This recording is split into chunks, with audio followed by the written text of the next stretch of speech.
Good morning, everyone. Welcome. I'm very excited to be here presenting to you about Dorothy Parker, the softer side of the sharpest wit. I'm just going to tell you a little bit about Dorothy Parker, who she was, and a few details about her that you might not know. First, a little bit about me. My name is Meister. I'm the author of 5 novels, including 2 that feature Dorothy Parker as a main character. I teach creative writing at Hofstra University Continuing Education. I also connect with lots of Dorothy Parker fans on Facebook. So that's enough about me. Now I want to talk about the wit herself, Dorothy Parker. Who was she? Well, she was, as many of you I'm sure know, the most famous literary wit of the 20th century. I'm going to give you a couple of her most famous quotes, because if you know Dorothy Parker, you probably know that she was very, very well known for her famous bon mots. For example, she once said, "This is not a novel to be tossed aside lightly. It should be thrown with great force." On hearing Calvin Coolidge had died, Dorothy Parker said, "How can they tell?" About a woman that she knew, she said, "That woman speaks 18 languages and can't say no in any of them." And here's a famous quote that a lot of people enjoy. She had seen Katharine Hepburn in one of her very early stage performances rather, and said, "Katharine Hepburn ran the gamut of emotions from A to B." I do want to talk a little bit about Dorothy Parker's legacy. Some people might know her as a poet. In fact, one of her most famous poems, almost everyone knows, although they may not even realize it was written by her or that it was a poem. It actually had a title. It was called News Item, and it goes like this: "Men seldom make passes at girls who wear glasses." That was Dorothy Parker. She was also a theater critic. And I'm going to be getting a little bit more into her career as a theater critic as we go on today. She was a book reviewer for The New Yorker. She was a short story writer. She actually won an O. Henry Award for her story, The Big Blonde. She was an essayist, and she was also a screenwriter. That's something that's not often known about Dorothy Parker. She did spend some years in Hollywood, though she didn't have a lot of kind words to say about Hollywood. But her screen credits include A Star is Born and Hitchcock's Saboteur. And in that Hitchcock film, she actually had a very tiny cameo appearance, one of those Hitchcockian appearances. She worked on many other films, but in Hollywood in those days, screenwriters often didn't get credit. So she did spend many years writing in Hollywood, but those are some of her more famous films that she actually got screen credit for. So now I do want to talk a little bit about her early life.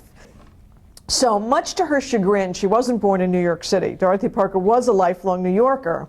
However, her family was on vacation in West End, New Jersey in 1893 when she was born a bit early, and so that's where she came into the world. A little bit about her background. Her father was of Jewish German descent.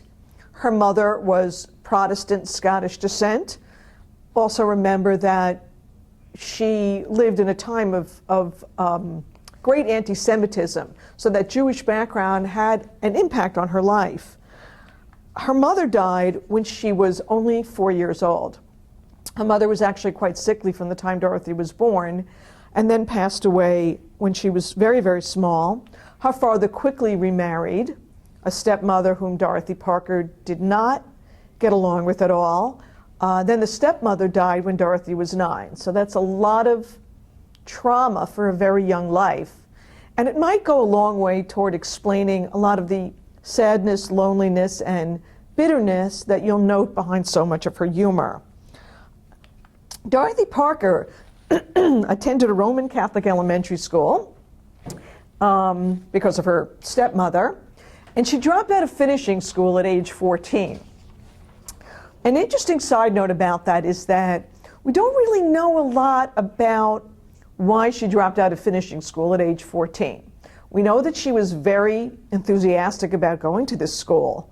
We know that she was very excited to go. We know that the records stop after that first year. We also know that she was the first Jewish child admitted to that school. So you can, well, as a novelist, I can connect the dots. I like to sort of create little stories. Whether it's true or not, we have no proof of this. But my novelist imagination takes it to a place where I can't help but wonder if maybe she experienced anti-Semitism at that school, and that was why she dropped out. Her early career. Dorothy Parker was a caption writer for Vogue in 1914. It was kind of interesting how that wound up happening. She was a very young woman. She was 19 or 20 years old. Her father had recently died. She was living with her sister and her sister's family in Manhattan. She was, believe it or not, as her career at that point, she was playing piano at a dance school. Dance schools at that point in New York were becoming very popular. They were springing up all over Manhattan, and Dorothy Parker was good enough at the piano that she had a job playing piano at the dance school. It was not the career that she wanted for herself.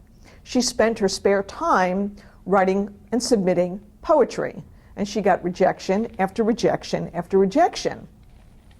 Finally, she got an acceptance from Vanity Fair, which was a new and very, very sophisticated New York City magazine at that time. After she got that acceptance from Vanity Fair, she was a very plucky young woman. She put on her best suit and hat and marched into the offices of Vanity Fair, where she approached Frank Crowninshield, who was the editor-in-chief, and asked him for a job. As it turned out, there were no jobs available at Vanity Fair at that time. However, he did tell her that something might open up at Vanity Fair's sister publication, which was Vogue magazine. Sure enough, a few months later, Dorothy Parker got a call and became a caption writer for Vogue magazine. She was very literate, very clever, and liked to sort of push the boundaries. I think it probably comes as no surprise to those who know Dorothy Parker well that she could be quite brazen and quite audacious. And I'll give you two of the captions that she wrote when she was at Vogue. You know, there was a fashion magazine then, as it is now, and they would give her either fashion illustrations or photographs for her to write the caption for. So, being a literate young woman, when she was given a photograph of a model in a skimpy negligee, Dorothy Parker wrote, "Brevity is the soul of lingerie." Her little take on Shakespeare there. And then there was another one, and this was very, very risque at the time, where she wrote a caption, "There was a little girl who had a little curl right in the middle of her forehead. When she was good, she was very, very good. And when she was bad, she wore this divine nightdress of rose-colored mousseline de soie trimmed with frosty Valenciennes lace." Okay, so, though she began her career writing captions for Vogue, she was soon moved to Vanity Fair. Frank Crowninshield was still the editor-in-chief. He didn't quite know what to do with this talented young writer. However, soon after she started at Vanity Fair, their theater critic took a leave of absence, and he made her the theater critic. To say she hit the ground running is an understatement. Dorothy Parker wrote some very, very bold, witty, very strong-voiced reviews, and she became an instant success, an absolute smash. She was, at that point, the toast of the town. Important to remember, she was 24 years old. While at Vanity Fair, she met her co-workers Robert Benchley and Robert Sherwood. Robert Benchley went on to become a very famous humorist. He wrote several books. He worked in Hollywood. He made several humorous shorts at that time. And Robert Sherwood went on to become a successful playwright.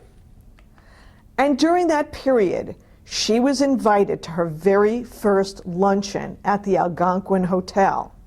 Now, many people have heard of the Algonquin, which was a celebrated group of wits who met daily at the Algonquin for lunch.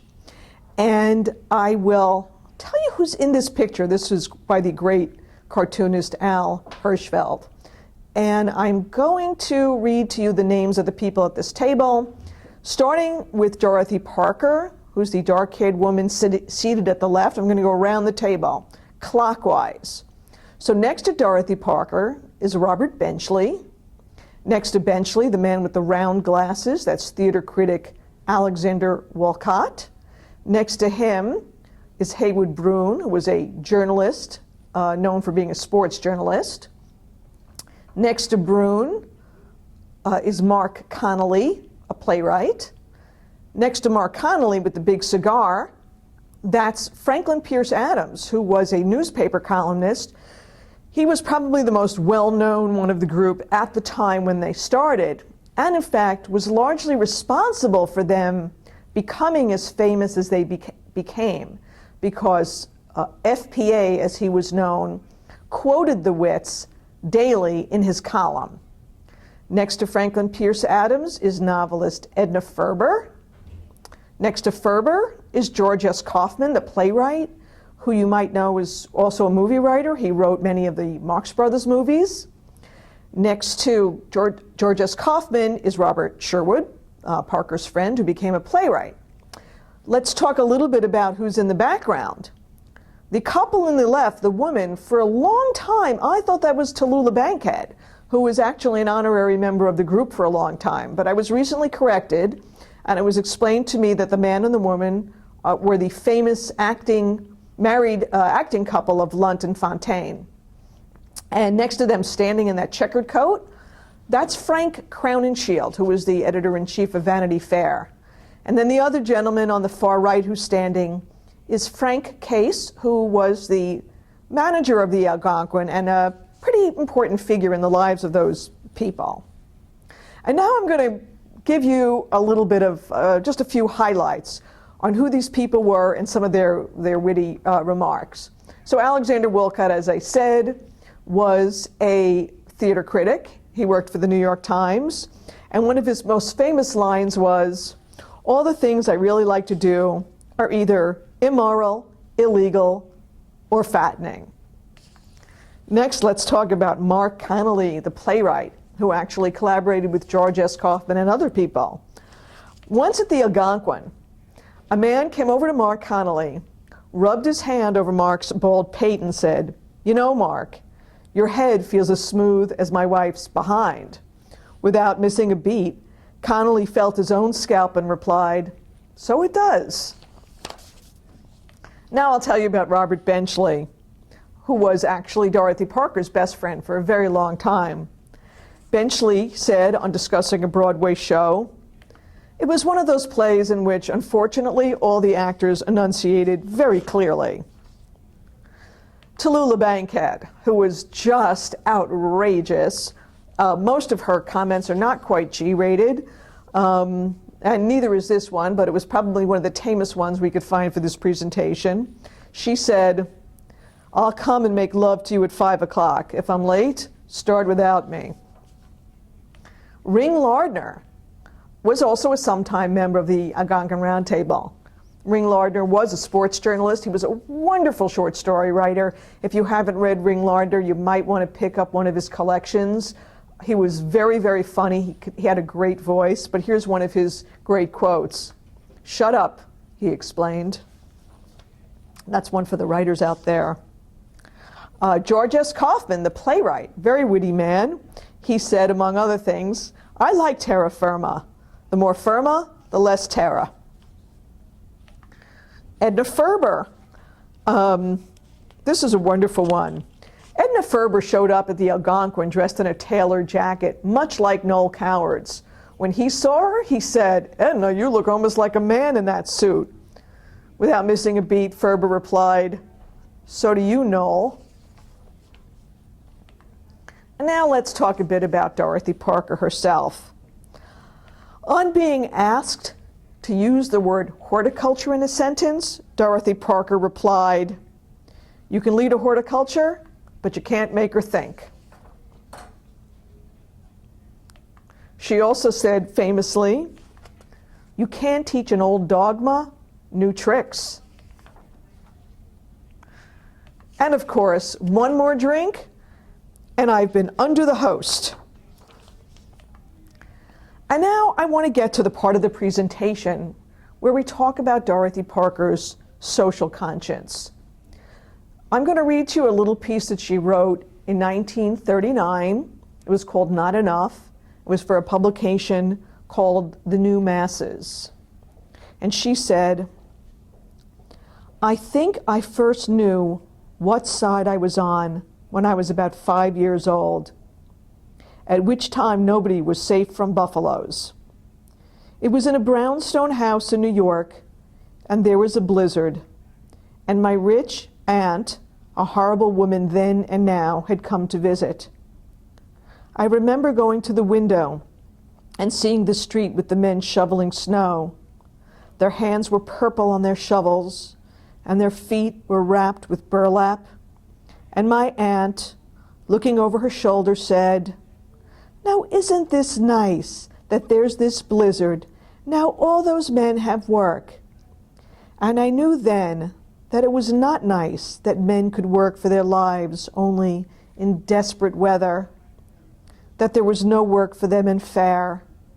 That was when I became anti-fascist, at the silky tones of my rich and comfortable aunt." Interesting to note in that little piece, which was part of a larger piece, that the aunt she mentioned may well have been her stepmother, and she may have been just sort of disguising her her persona for the purposes of her writing. So I want to talk a little bit about things that happened with Dorothy Parker leading up to that point. So Dorothy Parker's social conscience was put to the test in 1927 after the murder trial of Sacco and Vanzetti. These were two Italian immigrant anarchists who were tried for murder and sentenced to death by a judge who clearly was very prejudiced against Italian immigrants and very prejudiced against their particular political leanings, and had said before anything that he was going to get them. So Dorothy Parker, unable to bear the miscarriage of justice, she traveled to Boston to protest their execution. This was to great personal injury, and she was cursed at, things were thrown at her, and she was ultimately arrested. And she did go on to later say it was probably her proudest moment, prouder than her writing and any of the fame she had as a writer.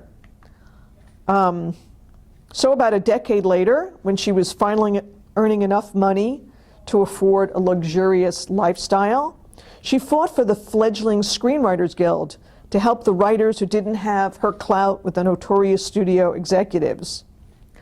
And importantly, the scope of her awareness reached beyond Hollywood, and she was also involved in raising defense funds for the Scottsboro Boys. And these were 9 African-American teenagers who were accused of raping 2 women in Alabama. And then soon, Parker's focus was drawn to Europe as anti-Semitism swept Nazi Germany with terrifying force. So she was instrumental in founding the Hollywood Anti-Nazi League to spread the word about Hitler.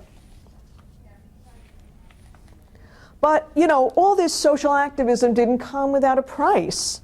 Parker did come to the attention of the House Un-American Activities Committee. In 1951, they visited her home, and she was eventually called to the witness stand. Clearly, Parker had sympathies. Clearly, Parker had gone to several communist meetings, as had so many artists during her era, during the Depression, when people were so concerned about what was going on in the country and wondering what might help save the country. Was she a card-carrying communist? Probably not, but certainly she looked into it and she was interested in the cause, interested enough to go to certain meetings, learn about it. But But again, the House Un-American Activities Committee never had enough evidence to prove that she was a communist, probably because she probably wasn't actually a full-fledged communist, but it was enough to derail her career for an entire decade, as it did for so many artists of her era. So now I want to talk a little bit about her final years, because I think her final years can be quite interesting to talk about.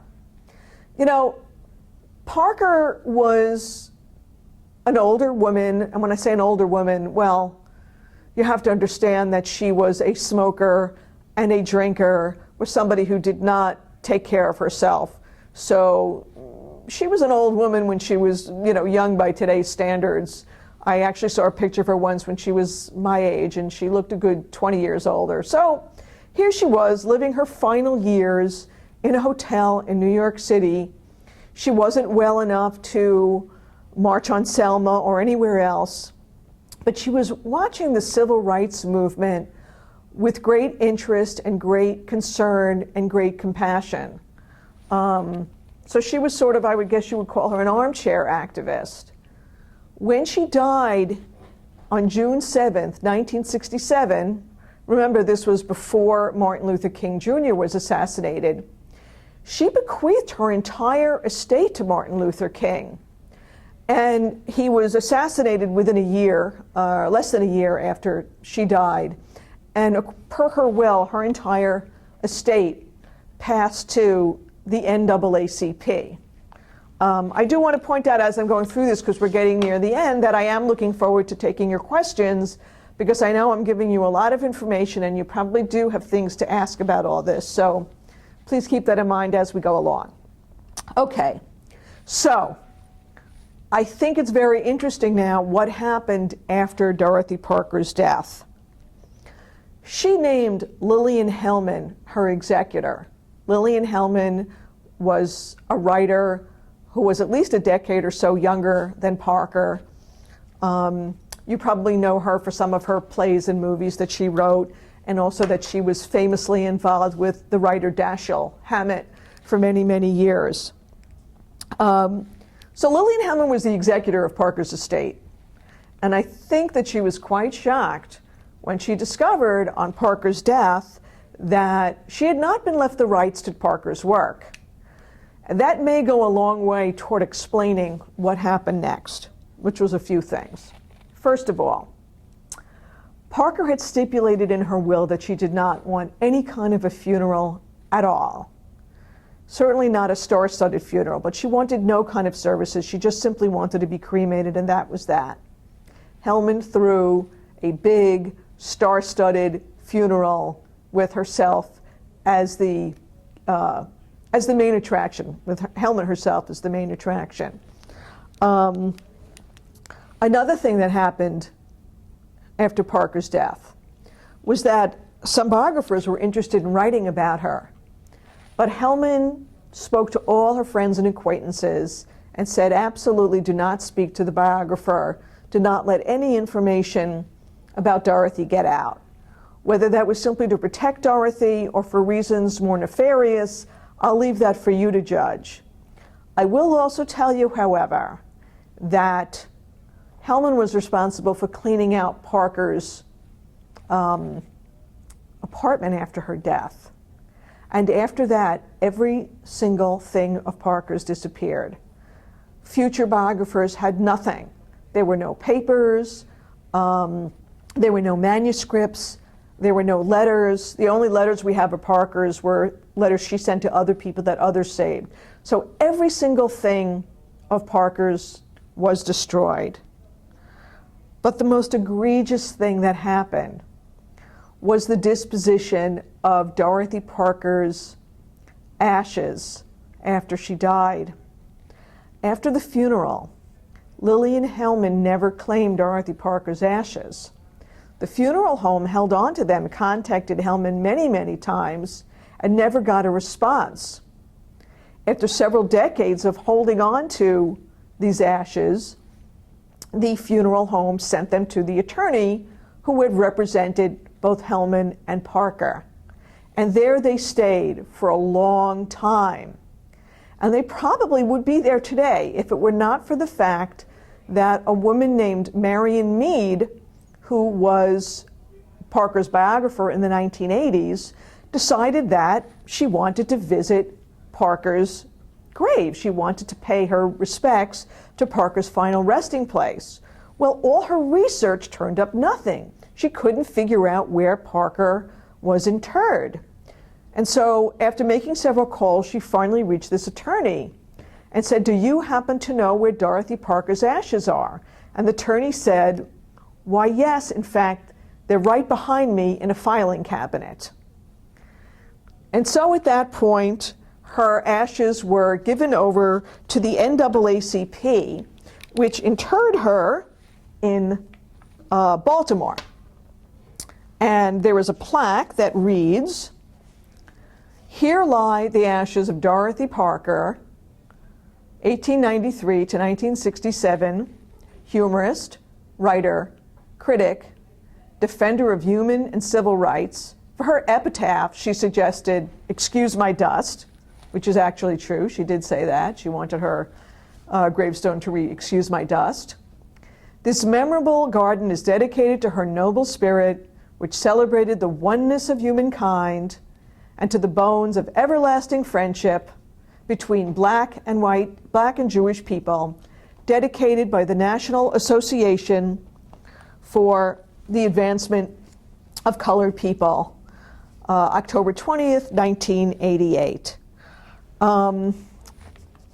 So I would be remiss if I didn't end with a picture of my latest book, because I think my publisher would probably kill me if I didn't. But I do want to talk a little bit about how I became interested in Dorothy Parker and came to write 2 books about her. I have been a Dorothy Parker fan since I was a teenager and I first discovered her audacious poetry. It absolutely shocked me that someone from that many years ago could speak straight to my heart, could understand heartbreak, and could do it with such humor and sarcasm. So I was sort of obsessed with Dorothy Parker. Flash forward decades and decades later, I was a novelist. I had several novels under my belt. I was working on a brand new novel.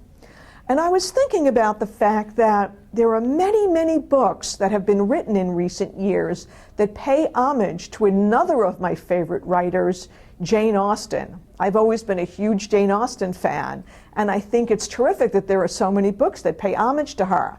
Some of these books you may have seen sort of take off on Jane Austen's characters, create new settings for them. Some of them are updated versions of Jane Austen books, and in some of them authors have actually brought Jane Austen back to life. And I think that's terrific. I was only curious as to why nobody did it for any other authors. And as soon as I had that thought, I wondered, wouldn't it be great if somebody did that for Dorothy Parker? And then the next thought was, well, maybe I should if nobody's done it. And I thought it was such an exciting idea.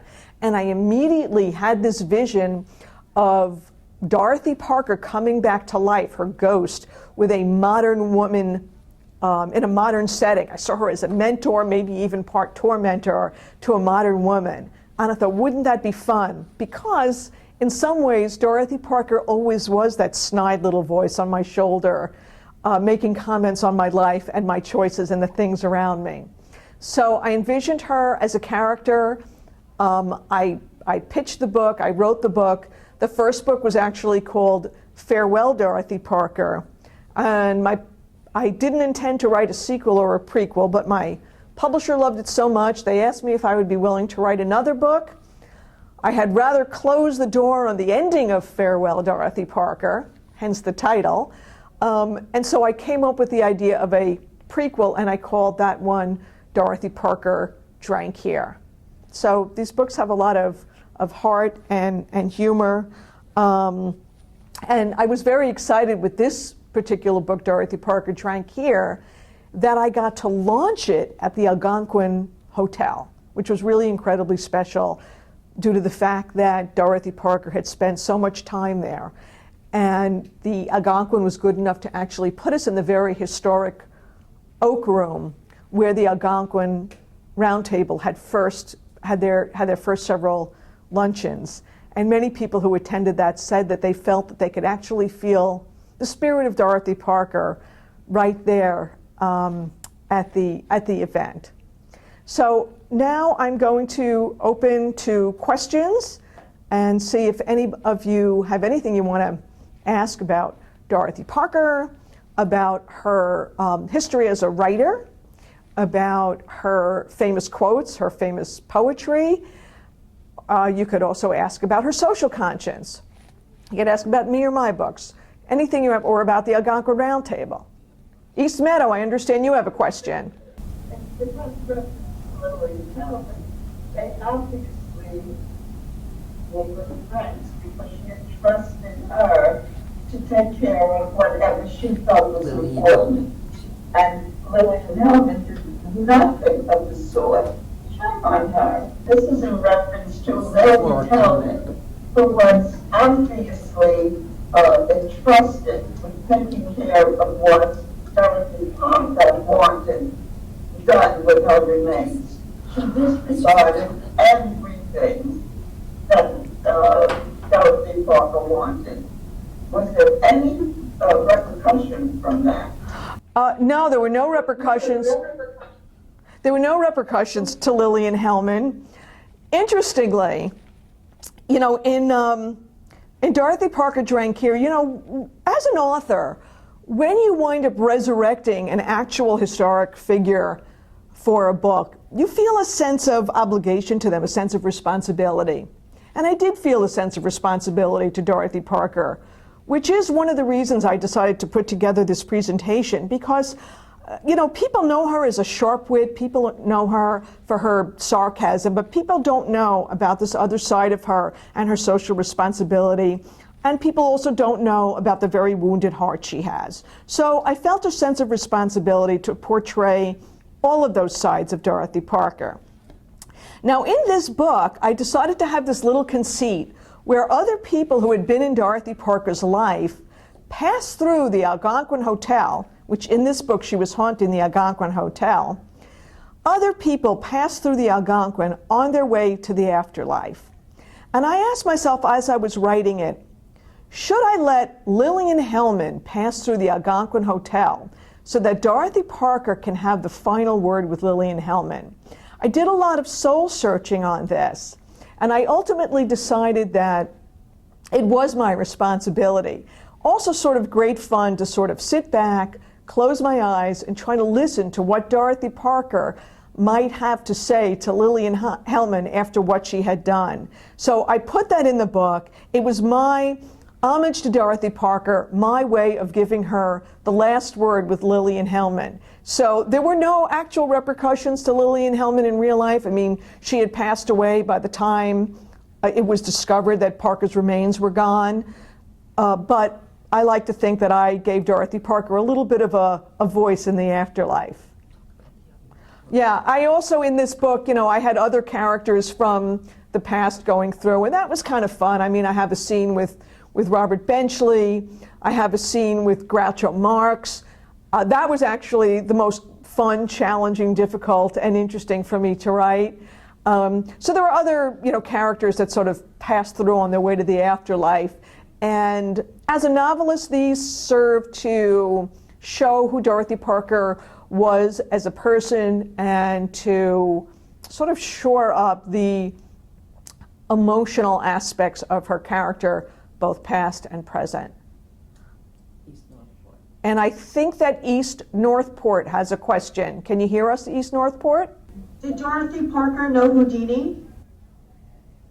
Oh, you know, I don't think that she did. I think she knew of him. I don't know that they've ever met. If they did, there are no records of it. So I don't have any Dorothy Parker Houdini anecdotes for you. I can tell you she did know Hemingway, and I can tell you she knew F. Scott Fitzgerald, and in fact she probably had an affair with F. Scott Fitzgerald. We don't have proof of that, but there's a lot of evidence. Now, Lillian Hellman claimed that Parker and Fitzgerald had an affair.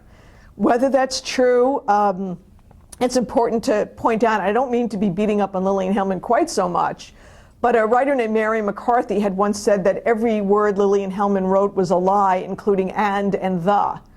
So, but I like to think that these two great writers from the past did have an affair, Parker and Fitzgerald. It's just kind of fun and interesting to think about.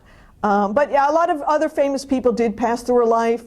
You know, she did spend a lot of time in Paris. She did spend a lot of time in Hollywood. So there were a lot of these famous folks that she knew. She worked on one of Marilyn Monroe movies. So a lot of different famous people did pass through her life. Massapequa? Hi, thank you for a wonderful presentation. Our residents would like to know, from your opinion alone, what Dorothy's greatest accomplishment was. Oh, I love this question. You know, what's interesting about Dorothy Parker is that she didn't feel very accomplished in her life. You know, she had always wanted to write a novel, and she could never quite accomplish that. And she once said of her own poetry, "I was following in the exquisite footsteps of Edna St. Vincent Millay, unhappily in my own horrible sneakers." So she was very self-deprecatory about her own talents. But, you know, I really think of her whole body of work. I mean, I love her poems, I love her essays. Probably her short stories are where she really shines. And I think that if she had been a little bit kinder to herself, probably she could have written a full-length novel. But her short stories are brilliant, and she did have the distinction of being awarded the O. Henry for one of her short stories, The Big Blonde. So that's probably one of her biggest accomplishments, although probably if we were to bring Dorothy Parker back here, she would probably talk to her social conscience, you know, protesting the execution of Sacco and Vanzetti, what she did for the civil rights movement. She would probably consider those her proudest accomplishments. But as an artist, I would probably have to go with her short stories. North Woodmere, is there a question there? Yes, we have a question from Martin. What about her social life? We talked about the literary and arts, but nothing about Executor and Scott Fitzgerald. What about her social life? Thank you for that wonderful question, Martin. So Dorothy Parker got married as a young woman to Edwin Pond Parker II. She was madly in love with him. He was sort of cold. She was a very, very emotionally needy young woman, and it was not a particularly happy marriage for Parker. He was an alcoholic, and then he enlisted during World War I, and he went overseas, and he came back addicted to morphine, which was easier to get on the front than alcohol. And then he was in and out of sanatoriums trying to get sober. It was a very difficult relationship. His parents, who were anti-Semitic, had never approved of the marriage, and he never quite gave Parker what she wanted. Eventually, they divorced. She had several affairs, and then she wound up marrying a young actor/writer named Alan Campbell. He was many years her junior. They had mostly a very good relationship. I think she was not an easy person to be married to. They eventually divorced and then got married again. And they became a screenwriting couple out in Hollywood. This is where they actually did make some money in their lives. You know, she did have several very sad things in her life. You know, people often ask if Parker had children. They assume she never wanted children. She actually had several miscarriages with Alan Campbell and had very much wanted to be a mother. So that never worked out. So it was 3 marriages, once to Eddie Parker, twice to Alan Campbell. And sadly, Campbell committed suicide while they were married, while they were living out in Los Angeles. It is speculated that Alan Campbell might have been a homosexual or a bisexual, which might have in that era really contributed to his sense of despair. But but we don't really know this for sure. A lot of it is conjecture. So, her social life, look, she was a drinker, she partied very hard, she did enjoy her friends at the Algonquin, but she was a bitter woman, she was a very sad woman, she was a depressive. If she was alive today, she probably would have been on antidepressants and was self-medicating with alcohol, and died very, very lonely, didn't have any fond things to say about her friends at the Algonquin in her later years. But I think it's fair to say she spent a lot of her social life drinking and partying and being the life of the party. But she was a real human being and a very complicated human being. So I think it's really hard to paint her as either somebody who was always bitter and depressed or somebody who was this happy party girl. I think that there were two warring forces within Parker. So I hope that answers your question. Okay, so the question was, did Dorothy Parker survive her siblings, and were they involved in her estate after her death? So Dorothy Parker was the youngest of 4 children and was the last of them left alive. So they were had no involvement in her estate whatsoever, and which was why Lillian Hellman was made the executor. I'll point out that Dorothy thought of Lillian as a great businesswoman, which is probably why she chose her to be the executor of her estate. And Lillian Hellman had been handling Dashiell Hammett's estate, and that was probably also why Lillian sort of expected to be left the rights to Dorothy's work. She had the rights to Dashiell Hammett's works. So no, there was no family. She had no children. There were some nieces and nephews, but it's my understanding that they were not involved in the disposition of Parker's estate. Okay, so we have to wrap it up. I don't know if we have time for any more questions. Okay, I think we're going to be wrapping it up now. So I thank you very much for staying with us. I really enjoyed giving this presentation. I hope you enjoyed it as much as I did. I loved your questions. And I wish you all a great day, and thank you for being with us here.